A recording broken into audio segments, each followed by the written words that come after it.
मुझे आज भी याद है, मार्केटिंग मैनेजमेंट का मेरा एग्जाम था नेक्स्ट अगले दिन का, और मैं उस दिन किताब लेके आया कि अब तो एक ही दिन रह गया। हम लोग दोस्त बना के चौकड़ी बना के पढ़ते थे। आप लोगों को याद होगा जब एक घर, किसी एक लौंडे के घर रहते थे सब, याद है आपको? टट्टू ना पढ़ते थे वहां, पढ़ाई के अलावा सारे काम होते थे वहां पे। डिटेल में समझाने का मत बोलना मेरे को। वो बुक बाय करके आए हम, तो 4 दोस्तों की हमारी चौकड़ी थी। नाम नहीं बताना चाहता, रिकॉर्ड हो रहा है, कल यूट्यूब पे जाएगा तो पीटेंगे मेरे को पकड़ के कि घर की बातें बार बताता है। तो मुझे याद है आज भी, वो सब बैठे पढ़ने को और मैंने किताब उठाई तो मेरे को तो उबासी आ गई। तो मैंने बोला भैया मैं तो सो रहा हूं। तो उसने बोला नालायक कल तो एग्जाम है। तो मैंने बोला तुम कब तक पढ़ोगे?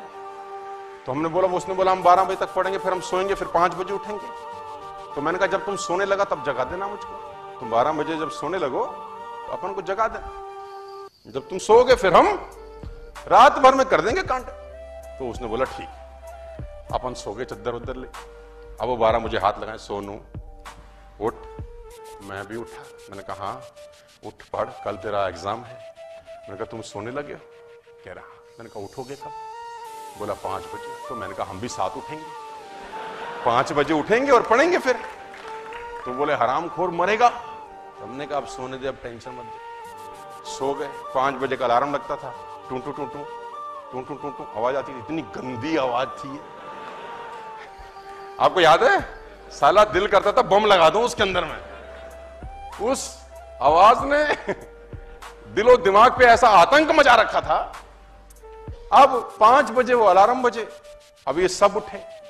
मेरे को उठाया, सोनू उठ, तू उठ। मैं भी उठा। मैंने कहा हाँ। कह रहा पढ़ ले, हम रिवीजन कर रहे हैं। मैंने किताब उठाई 5 बजे। मैंने कहा जब पूरे साल कुछ नहीं हुआ, अगले 2 घंटे में क्या उखाड़ लेंगे? सो जा।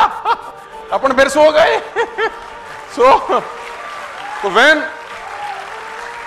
जब वो दिन ज्यादा होते हैं तो आदमी क्या हो जाता है? कंफर्टेबल हो जाता है, और उस कंफर्टेबल सिचुएशन में उसकी ऐसी की तैसी हो जाती है।